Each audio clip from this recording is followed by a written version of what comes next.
I gave him everything, not just my money, not just the deed to my house, but years of love, belief, and the kind of trust that only a parent can give without asking for anything back. And one night, while I was asleep in the guest room, he sold it all. The house I built with my bare hands. The one his mother planted roses in, gone, just like that. But this story isn't just about betrayal, it's about what he left behind in the attic, and how that broke me more than losing the home itself, because sometimes the heaviest things we carry are the memories we didn't know were still alive. If you've ever given your heart to someone and watched them walk away with it, if you've ever been forced to start over when the world thought your story was ending, this story is for you. Subscribe to Life After 50, not just to listen, but to be seen, heard, and reminded you're not alone. And if this story touches something in you, please share it with someone who might need the same reminder, even after the worst kind of loss. Some things, the right things, still remain. I remember the first time I held him. He was barely 6 pounds, all wrinkles and wails. But in that moment, I made a promise. I'll protect you no matter what, no matter who you become. It's the kind of oath parents make without knowing the cost. Because love like that, it doesn't come with conditions. It just comes. Nathan was my only child. Born late in life after Carol and I had nearly given up hope. We called him our second wind, our miracle. We weren't rich, but we gave him a home that hummed with warmth, a backyard full of sunflowers, a mother who sang while cooking, a father who read bedtime stories even after 12-hour shifts. I taught him how to hammer nails straight. He taught me how to love like I'd never been hurt. And for the longest time, I thought we had something unbreakable. The strongest chains are not made of steel, but of shared memory. When Carol died, everything changed. For both of us. I grieved in silence. He grieved in anger. At the funeral, Nathan stood beside me, stiff and unreadable. He held my hand during the eulogy, but his grip never tightened. His eyes never watered. I chalked it up to shock. But something inside him shifted that day, like a gear that would never quite click back into place. Still, I didn't stop giving. Didn't stop hoping, because when you raise a child, you don't just give them food and shelter. You give them your name, your patience, your dreams, and then you pray they carry it well. In the years that followed, Nathan stumbled more than once. College didn't stick. Jobs came and went. There were women, then divorces, then debts. Each time he fell, I caught him. Each time he asked, I said yes. I dipped into the retirement account, postponed travel plans, sold Carol's jewelry. Parents are never truly retired from love, only retired from expectations. When he came to me a year ago with a new idea, a business startup, he said, something tech-related. He looked so sure, so ready to finally be the man he'd always meant to be. I should have been more cautious. But all I saw was the boy who once whispered, "I want to be just like you." So I said yes again. I signed the papers he brought, trusted the jargon I didn't understand, even let him convince me to put the deed to the house in both our names, just in case something happened. He said it was protection. I believed him because that's what trust does. It blinds us softly, gently, until we're standing at the edge of something we can't undo. The greatest betrayals come not from enemies, but from those we once fed with our own hands. We painted the living room together the following weekend. I made his favorite chili. We laughed like we used to. He left that night saying, "Thanks, Dad, I won't let you down." And I remember thinking, maybe this time it's different, but looking back now, I realized something chilling. He was already packing up his own things. He already knew what he was about to do, and I was still setting an extra plate at the table. Love doesn't always make us wise. Sometimes it just makes us willing. It didn't happen all at once. There was no slammed door, no dramatic outburst, no storm. Just silence. The first thing I noticed was the garage Nathan had borrowed the pickup 2 weeks earlier. Sighed, he needed it for deliveries related to the startup. When I asked when he'd bring it back, he replied, "Soon, I'll swing by next weekend." But the weekend came and went. Then another, and the truck never returned. I found myself walking into the garage out of habit one morning. The space looked emptier than I remembered. Carol's old gardening bench was gone. The red chest of tools, the one I kept locked, wide open, empty. At first, I thought maybe I had misplaced things. Maybe the wind had knocked the lock open, but then I saw the paperwork on the floor, pages of insurance, title documents, all with my name scribbled over. I bent down slowly, heart tightening. The worst lies aren't the ones we hear. They're the ones we tell ourselves, just to keep loving. Then came the mail, letters with unfamiliar names, final notices. Tax REASSESSM one even addressed to the new occupant. I thought it was a mistake. I called the post office. They said the change of address had been filed from my own zip code by someone named Nathan. Still, I said nothing. Not to him. Not to the neighbors. Because the moment you speak something aloud, it becomes real. And I wasn't ready to admit what I was beginning to suspect. Denial isn't peace. It's just grief in costume. I started locking my bedroom door at night. Not out of fear. I didn't know what I was afraid of yet. It was instinct. Like a dog sensing a storm days before it arrives. Then one afternoon I heard voices downstairs. Nathan had stopped by, unannounced. He wasn't alone. A man in a blazer and a woman with a clipboard were walking through the kitchen. I stepped out quietly, asked, "Everything okay?" Nathan turned, smiled too wide, said, "Just showing the place, for the business, investors and all." The woman nodded, eyes never meeting mine. If you're going to sell your soul, I later thought, at least don't do it with my coffee still on the counter. That night I tried calling him. Straight to voicemail, I left a message. "Nate, we need to talk. This doesn't feel right."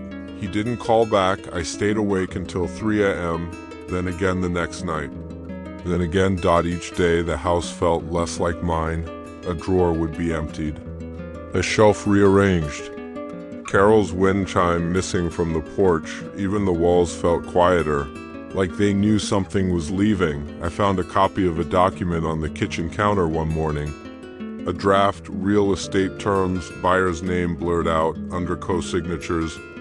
It read, Nathan Martin, owner Walter Martin, occupant, not co-owner. Not father, just a temporary presence. When someone changes the way they name you, they've already changed the way they see you. I tried to breathe, tried to calm the tremor in my hands, tried to remember the boy who once danced on these floorboards in his pajamas. The boy who once cried because he thought I'd forgotten his bedtime story. But that boy, the one I gave everything to, was selling my life out from under me while still calling me Dad. Betrayal doesn't scream, it whispers while looking you in the eye.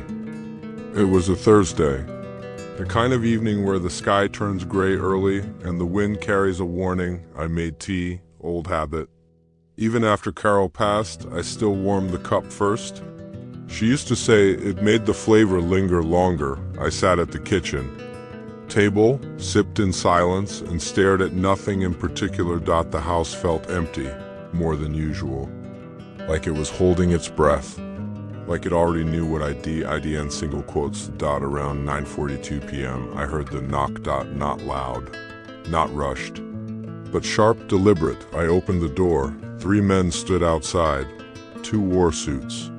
The third wore a uniform. Behind them, Headlights from a black SUV spilled across my front lawn, making shadows long and unfamiliar. "Mr. Martin?" The one on the left asked. I nodded. He handed me a folder, official, stiff, cold. "This is a 72-hour notice of property transfer. The sale has finalized. You've been listed as a current occupant pending vacancy. Double quote occupant. That word again. Like I didn't belong in my own skin. I blinked, confused. I didn't sell anything. This is my house." The man didn't flinch. "Your cosigner did." "Nathan Martin, legal owner on file?" I froze. The officer stepped forward, voice calm like a man used to breaking bad news for a living. "We're not here to evict you tonight, sir, but I'd recommend you begin packing. The buyers are taking possession by Monday." He looked away, almost apologetic. "You were not informed, were you?" I didn't answer. I didn't have to. They left quietly, their footsteps muffled by the rug Carol had picked out 20 years ago. I just stood there, holding the folder. The legal, final, heartless truth. I walked to the kitchen, sat down in the same chair, stared at the same cold tea. Everything looked the same, but none of it belonged to me anymore. Sometimes the world ends not with an explosion, but with a folded paper and a signature. I called Nathan. Straight to voicemail. I called again, then again, and again. And again. Nothing. The mailbox was full. There is no silence louder than the silence of someone who once called you Dad. I tried to sleep that night. Tried to lie down in the bed I'd shared with Carol for 31 years, but it didn't feel like my bed anymore. It felt borrowed, foreign. I sat up at 2:17 a.m., walked barefoot down the hallway. Stopped by Nathan's old bedroom. Opened the door. Empty. His childhood drawings gone, his baseball glove missing. Only the indentations in the carpet remained, ghosts of a life that once had weight. I remember whispering, "Why, son?" But the walls had no answer. I opened my laptop. Logged into the bank. My retirement account. $0. Savings. Closed joint investment account. Transferred there. Was a message attached to one withdrawal. Just a single line typed into the memo. "Thanks for everything, old man. Don't worry, I'll make you proud someday." That's when the shaking started. Hands, then chest. Then everything. I couldn't breathe. I think I cried. Or maybe I didn't. Maybe my body was too stunned to grieve yet. You don't feel the knife right away. Not until you see who's holding it. I walked the house like a ghost until the sky turned pale. Then I sat in the attic doorway. Door open. Light spilling in like it was ashamed of what it had to reveal. I wasn't ready to go up there yet. Not that night. But something was waiting. Something he left behind. And the moment I stepped through that attic door, I would learn that losing my home wasn't the worst part. The worst heartbreaks come not from what's taken, but from what's left behind quietly, cruelly, on purpose. The attic had always been Carol's space. She called it her quiet heaven, where she kept boxes of baby clothes, journals, and faded Christmas ornaments we couldn't bear to throw away. After she passed, I hadn't gone up much. Too many shadows, too much silence, but now I had nothing left downstairs. No savings, no security, no home, just a man standing beneath a trapdoor, trying to make sense of what his only son had done and what he might have left behind. I pulled the ladder down slowly. It groaned like it hadn't been touched in years. Dust fell like snow. The kind that doesn't melt, just lingers in the air until you breathe it in. The attic smelled like timed old cedar. A hint of Carol's. Lavender sachets, cardboard and memory. I stood there, blinking at the dim gray light filtering through the small round window. Nothing seemed out of place. Boxes, bags, books, but one thing caught my eye, a small blue duffel bag, tucked under the eaves. Newer than Everything else. Nathan single quotes S. I crouched down, hands shaking, and unzipped it. Inside were things I didn't expect. Things that didn't match the version of Nathan who had just robbed me blind. A worn copy of To Kill a Mockingbird with a sticky note. Dad, you said this book taught you how to be brave. I'm still trying. A photo of him and me fishing in '96. He was holding a trout with both hands, smile crooked, sunburnt nose. Carol's locket, the one she was buried without. He had taken it before the funeral and apparently never gave it back. Grief makes thieves of us all, but some thieves steal to remember.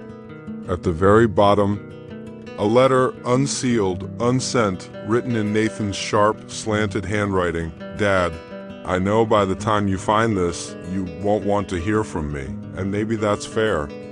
Maybe I deserve the silence, but if you're reading this, please know, I didn't sell the house to hurt you. I sold it because I thought I was saving us. I was in debt so deep, I couldn't breathe. I thought I could fix it. Thought I could double the money, then bring it back. I was wrong. I was always trying to prove I was worth your love, not just the money, but the faith. The trust. The way you looked at me like I could do anything, even when I couldn't hold down a job, you gave me everything. And I gave you nothing but shame, but I never stopped loving you. I didn't have the courage to say that in person. So I left it here, where maybe you'd be too late to stop me, but not too late to understand. Nate, SFX, a single tear falling onto paper. The wind picks up slightly. I sat back, letter in one hand, Carol's locket in the other. And for the first time in weeks, I didn't feel anger. I didn't feel loss. I felt tired. So tired. Because love doesn't always come clean. Sometimes it limps, sometimes it fails you. Sometimes it shows up too late, but still asks to be let in. We don't stop being parents when they break our hearts. We just learn to love through the cracks. I looked around the attic again. Everything Carol had saved. Everything I had forgotten. A memory wasn't just a thing to be held. It was a thing that held you back. Or held you up, and right then it was holding me together. I placed the letter gently back in the bag. Closed. The zipper. Took one last look at the photo of us fishing. That boy, with the crooked smile and trout, was still somewhere inside the man who betrayed me. Maybe not visible now, maybe buried deep, but still there. The people we love the most don't disappear. They just change shape in our memory and our mercy. I didn't leave the attic right away. I just sat there holding that letter, folding it, unfolding it, reading it again and again. Like the words would change on the fourth pass. They didn't. They still said, I never stopped loving you. But they also still said, I took everything anyway. Forgiveness doesn't mean forgetting. It means choosing something heavier, choosing to remember without rage. I thought about burning the letter, about lighting a match right there on the attic floor, watching the paper curl and blacken like the life I thought I'd built. That felt too easy, too final. So instead, I stood, took the duffel bag down with me, and made myself a cup of tea the way Carol would have, warm cup first. 3 minutes steep, a slice of lemon, never sugar. That morning, I made a decision. I could fight the eviction, hire lawyers, make noise, expose Nathan publicly. Or I could pack my memories and walk away with what mattered still intact. There comes a moment when you must ask, is it worth burning everything just to keep standing on ashes? I called my lawyer, Mr. Eldridge, told him I wasn't going to challenge the sale, told him I didn't want Nathan hunted down or sued. There was a long silence on the line, then a sigh. Then, Walter, are you sure? No, I wasn't, but some decisions don't wait for certainty. Only courage. I donated most of the furniture, packed Carol's photo albums, one suitcase of clothes, And that blue duffel bag, the one Nathan had never meant for me to see, I kept the letter tucked inside a book. The one he had marked with a sticky note. To kill a mockingbird, still trying, he wrote, So was I walked through every room before I left. The kitchen where Carol used to hum. The hallway where Nathan rode his scooter till the paint peeled. The back porch where I sat every evening with a glass of iced tea. Watching the sun dip behind the pine trees, I didn't cry. I thought I would, but I didn't, because somewhere between anger and grief I had found something else. Clarity. What you walk away from defines what you walk toward. I rented a small cottage 3 towns over. It's quieter here. Fewer memories, more sky. The landlord is a widow who loves tulips. Her son lives in Canada. She asks about mine sometimes. I tell her the truth, but not all of it. Some stories are too heavy to tell, but too important not to carry. Weeks passed, then months. One morning, a letter arrived. No return address. No handwriting I recognized. Inside was a photograph. Me and Nathan, standing in front of the old house, smiling. It had been taken long ago, maybe by Carol, maybe by a neighbor. I couldn't remember, but I looked younger. He looked happy. On the back, written in neat block letters, still trying, still love you, no signature. Just that. I placed the photo on the mantel. Next to Carol's locket. Next to a candle I light each evening at dusk, and I whispered, me too, son. Still trying. If you've ever given too much and received too little, this story was for you. If you've ever loved someone so fiercely that it blinded you to the damage. If you've ever held on to hope long after it stopped holding on to you.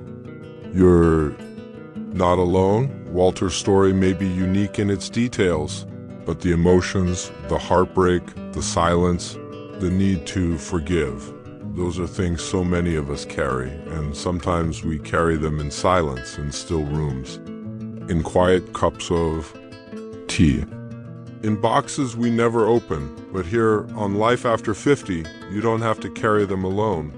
We're all just stories in the end. The question is, do we share them or hide them? This channel is a quiet place, a soft landing, a reminder that your story still matters, even if the world stopped listening years ago. If Walter's journey touched something in you, if you saw yourself in his fear, his letting go, his fragile, broken attempt to still believe in love, then we invite you to subscribe, not just to follow, but to belong to a community that understands what it means to lose everything and still wake up the next morning with the courage to say, I'm still here. Please share this story with someone you love, someone you've forgiven, someone who may never say sorry, but still lives in a corner of your heart, because stories like this aren't just entertainment. They're bridges. They connect us in the ways we ache, in the ways we survive, and in the quiet ways we begin again. Thank you for watching. Thank you for listening. And thank you for still trying. Life doesn't end after 50. Sometimes that's exactly when it begins.